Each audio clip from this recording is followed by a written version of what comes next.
Good morning, Mosaic. Happy Sunday, May 22nd. What a gift to be here. I'm here in my favorite space in the house, the Zen Den, to deliver a sermon of Ben Collins, Reverend Ben Collins, for those of you that don't know me. Grateful to be with you all and so many friends from Mosaic. The resurrection of intuition. I'm going to invite you to close your eyes with me for just a moment, not with me because I'm going to be reading, but close your eyes and I'm going to lead us through a bit of a guided meditation that's going to lead us into sort of our thought and reflection this morning. All right, so go ahead and close your eyes, get a little bit grounded. If you can put your feet on the floor. This is a guided meditation from Frederick Buechner. If I can't see you for some reason, but I can only hear you, you don't exist for me in space, which is where seeing happens, but in time, which is where hearing happens. Your words follow one after the other the way talk follows tick. When I have only the sound of you to go by, I don't experience you as an object the way I would if you stood before me. Something that I can walk around, inspect from all angles, more or less define.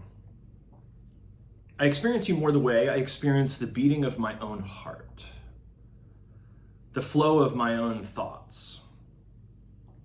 A deaf man coming upon me listening to you would think that nothing of importance was going on. I am taking you more fully into myself than I can any other way. Hearing you speak brings me, by the most direct of all routes, something of the innermost secret of who you are. It's no surprise then that the Bible uses hearing, not seeing, as the predominant image for the way human beings know God. They can't walk around God and take God in like a cathedral or an artichoke. They can only listen to time for the sound of God. To the good times and to the bad times of their own lives for the words God is addressing to, of all people, them, you. For just a moment, I'm going to invite us to take 3 deep cleansing breaths, about 10 seconds each, maybe 6 seconds in and 4 seconds out. And let's just for a moment listen to time for the sound of God. We're going to come back to this silence again in just a little bit and listen again. But just for 3 deep breaths, let's listen to time for the sound of God.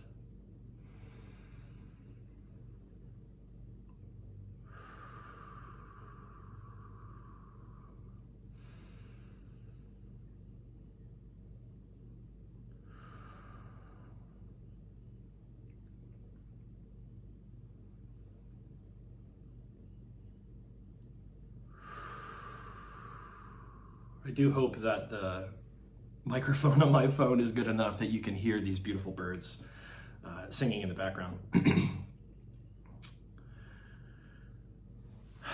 And now may the words of my mouth and the meditation of all of our hearts grant us not only the light of wisdom to understand these words, but the fire of conviction to help us put them into practice. Amen. A reading from the letter of 1 John chapter 2. I'm writing these things to you about those who are trying to lead you astray. As for you, the Spirit you received from God remains in you, and you do not need anyone to teach you. But as God's Spirit teaches you about all things, and as that Spirit is real, not counterfeit, just as it has taught you, remain in God. So let me just run that again with my commentary. I'm writing these things to you about those who are trying to lead you astray. Hopefully that's relatable. There seems to be a world full of people trying to lead us astray. As for you, the Spirit you received from God remains in you. And I love it. This is the heart of what I'm teaching this morning. And you do not need anyone to teach you. But as God's Spirit teaches you about all things, and as that Spirit is real, not counterfeit, just as it has taught you, remain in God. So we have these senses. We have these senses and we have this sense. We have intuition and then we have religion, what we've been taught, answers. Our senses, our intuition tell us that we can explore, that we can connect with, that we can know the world. Not just know about it, but that we can know it. We can intimately connect with the world. And then we also, so our senses tell us that. And then we also have a sense from somewhere. Where does it come from? Religion, family, capitalism, the American dream, fear, who knows? We have these amazing senses for living, but then we also have this sense that we are unsafe. That we cannot trust ourselves. That we cannot trust our neighbors, and that we cannot trust the world. So how do we navigate this life? Frederick Buechner, the opening meditation, he says it's as simple and mysterious as listening to time for the sound of God. Which in one sense is like what, we all sort of, our academic minds go, what in the world does that mean? That's not helpful. How does that help? And at the same time, we know what he's talking about. We know what it is to listen to time for the sound of God.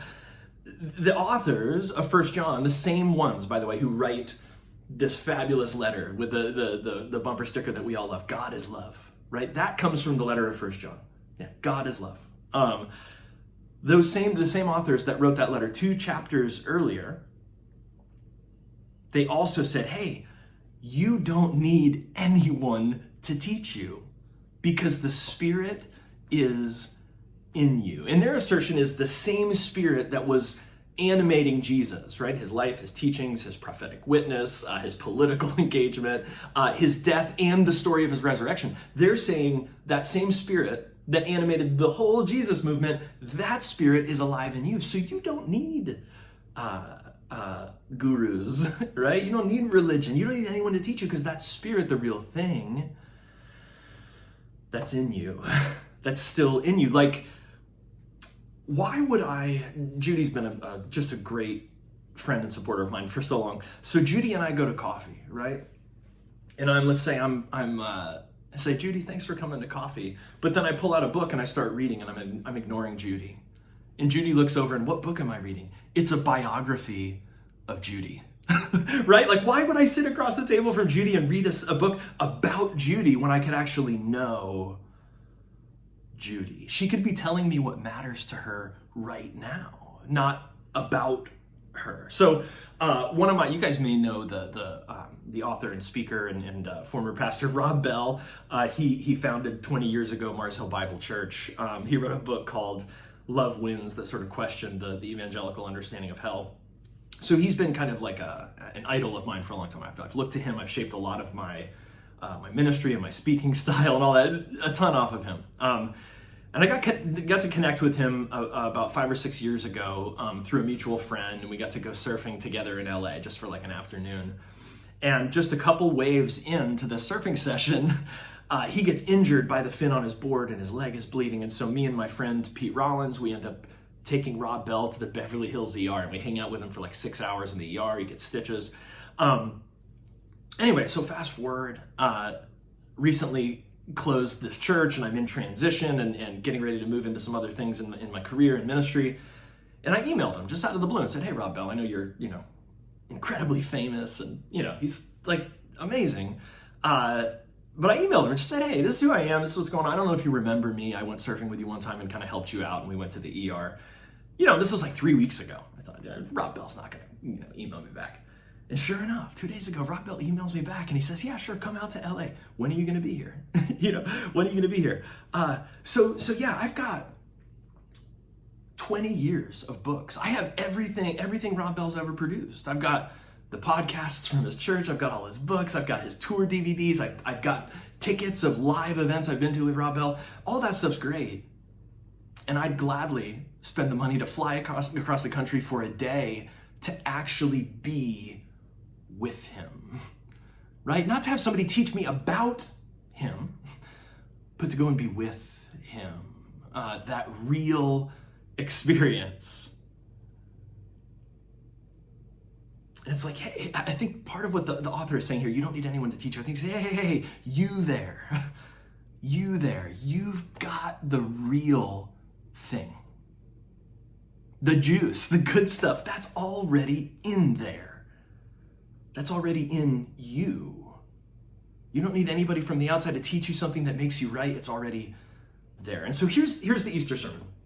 You know, if you can imagine, if you've never been to Collective or Sunday Soul Brunch, imagine Cafe Da Vinci, a couple hundred people. We're all having this amazing brunch, sitting around. It's, 12:30 on Easter Sunday. This is imaginary, by the way. This didn't happen. This was the Easter sermon I was going to give, but the church closed. So we're finishing the last gobbles of our candied crispy bacon and our grit cakes with pepper jelly. And here's the question that remains, right? Here's the Easter sermon. Who taught you to eat? Right? We're all sitting at this brunch. We're finishing up. Who taught you to eat? Nobody, right? Nobody. Your mouth knows what to do. Your mom put her breasts in your mouth, or you got, food as a kid, airplane, and they put it in your mouth. But they don't then go, hey, close your lips, and put your teeth together, and you're going to rub these back ones together until it grinds a little food down. No. You put it in your mouth, and your mouth goes, it knows what to do, right? Just like with every animal. Like a parent of a young animal doesn't dialectically teach them how to do it. They put food in their mouth, and their mouth knows what to do. Now, at the same time, anyone who's studied spirituality knows that there's something called mindful eating. You can become more or less aware of the experience of eating. You can become more aware and in tune with each bite, slower, more deliberate, more chewing. I do this weird thing where I kind of open my mouth and I like to smell what I'm eating at the same time that I'm eating it. Patient breaths between bites. Right? We can do that, or we can fast food drive through it and we get all these calories before we've even really experienced anything. We sort of bypass the experience and we get the fuel. So eating is you. Eating is you. Eating is your nature. No one needs to teach you. And your consciousness of eating is a practice that can completely change your experience of meals. So eating is your nature, but your consciousness of eating is a practice that can totally change your experience. And it works the opposite way. We've got a longtime member of the congregation who's been very sick. The last couple of years, the last few weeks, she's been in and out of ICU, vents and feeding tubes, and like trickle feeding, full-on feeding tubes. And each time they adjust how they're feeding her, they don't have to reteach her. Even though her consciousness is not engaged with what's going on, her body knows. Her body knows what to do. Her mouth knows what to do. And in the same way, let's say, I'm not going to do this just for the sake of entertainment value, but if we were to sit here silently for 1 minute, I would know beyond a shadow of a doubt that you would be breathing. Yeah? You'd all be breathing differently, right? But you'd all be breathing. And also, I know that if I say, stop breathing,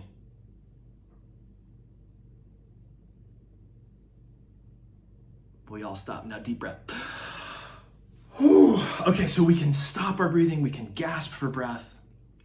And if we just ignore it, if we sit silently for a minute, I know beyond a shadow of a doubt that you'll breathe because your body knows what it's doing. What we're talking about is that your breath, this system, is what's called autonomic and voluntary. If you don't do it consciously, it'll do it because it's your nature. Your mouth knows what to do. You don't have to consciously tell it what to do. Your breath knows what to do. Your lungs, you don't have to consciously tell them what to do. And And if you slow down and you eat on purpose, and if you slow down and you breathe on purpose,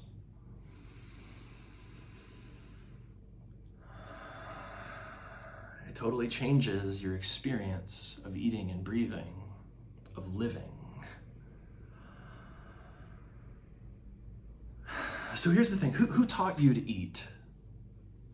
No one. You don't need anyone to teach you, right? Because the nature of eating is in you.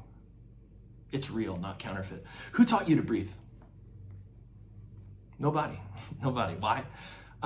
Because the nature of breathing is in you. The nature of breathing is in you. It's who you are. It's native to you. And then here's the sermon. Who taught your soul to sing? Who taught your soul to sing? Who taught your spirituality to come alive? Who taught you to ask questions that confuse you in ways that kind of tickle your spirit, your heart, your soul? Nobody. Nobody. You don't need anyone to teach you, because the intuition of spirituality is built into us. You are a spiritual being. In the same way that you breathe, in the same way that you eat, spirituality is who you are. Spirituality is who you are. This is the author is saying you don't need anyone to teach you, because that very real spirit, not a counterfeit spirit, but the real spirit is in you. And so you don't need anyone to teach you. In the same way you don't need anyone to tell you how to breathe. But at the same time, like breathing, if I slow down, I become much healthier. If I become intentional about my breath, if I become conscious of my breath, and the same is true. You're a spiritual being no matter what. You get up and go to work tomorrow, you're spiritual at work. You're spiritual parenting. You're spiritual when you're doing and saying the things you wish nobody saw or heard you do and say. You're spiritual the whole time. The question is, to what extent are you going to become conscious of that spirituality, right? That it's going on all the time behind the scenes, but that you can pause and you can be spiritual on purpose. You can make conscious contact with your soul on purpose. And here's the gift. The resurrection of intuition is this then: when you're seeking aliveness, when you're wondering, how is it that I have this life that's full and good and just and peaceful and neighborly and merciful and forgiving and self-sacrificing and serving and charitable? How do I get that? You begin to resurrect the intuition that's already there. You begin to resurrect the intuition that knows already how to live, that knows the real spirit that is within. And then instead of looking outside of yourself, right, to a church or to a book, or to a political party, or to a family line or whatever, you begin to say, you know what, my deep down knowing is that the spirit is in me. And so I don't need anyone to teach me, right, outside in. What I need to do is learn to tune in. I need to learn to listen inside. And the resurrection, I think the resurrection of intuition is this, right? Because we said we've got all these senses that help us to explore and to know and connect with the world. And we have this deep intuition that drives us to do that, to use our senses to connect. And yet we have this sense that the world is bad, that we should be afraid, that we can't trust our intuition, right? Because that's where the devil gets in, and that's where evil gets in, and that's where the media gets in. You know, all these things we're told to be afraid, right? We can't trust our intuition. And so the sermon, the resurrection of intuition, is simply this. And this is my prayer. That we would come to know, right? Not because we learned it, but we would come to know because the Spirit is in us. That the world is not the poison they told us it is. The world is not the poison that they told us it is. The world is actually our mother. The world is our home. The world is our feast. The world is our feast, and your soul knows what to do. Who taught you to eat? Nobody. Your mouth knows what to do. Who taught you to breathe? Nobody. Your lungs know what to do. You don't need anyone to teach you because the world is not the poison they told us it is. The world is our mother. The world is our home. The world is our feast. And your soul knows what to do. May our souls lead our minds and our bodies and our hearts. This is the resurrection of intuition, the return to the celebration of the God-given gut that you are good. And friends, you can be trusted. You can be trusted. Right? And then the good news is it grows from there. Right? Because then you ask the next question, well, then who taught you to eat? Community. Community really taught you to eat, right? It taught you to love barbecue, and it taught you what to eat while you watch TV. The intuition of watching others eat, the intuition of eating related to feast, of eating related to grief, not the mechanics, but what happens to people's faces and their feelings and their energy and their openness and their eyes when they eat. The intuition of watching others eat can teach us how to eat, being in community. According to Daniel Kahneman, one of the definitions of intuition is knowing something without knowing why you know it. Knowing something without knowing why you know it. When we have spiritual experiences, we often dive into theology, right? To try and reason why we know it. We do the math and we check our figures, we get the spreadsheet out. We dive into theology, right? The study of our words about God to try to reason why we know it.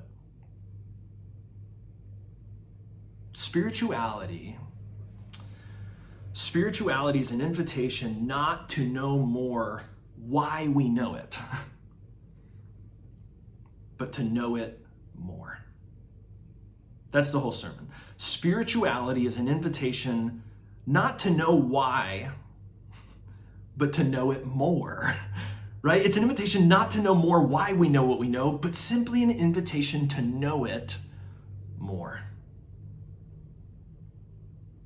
Even if we don't know why we know it, simply to know it more. Conscious contact with that spirit, with that intuition.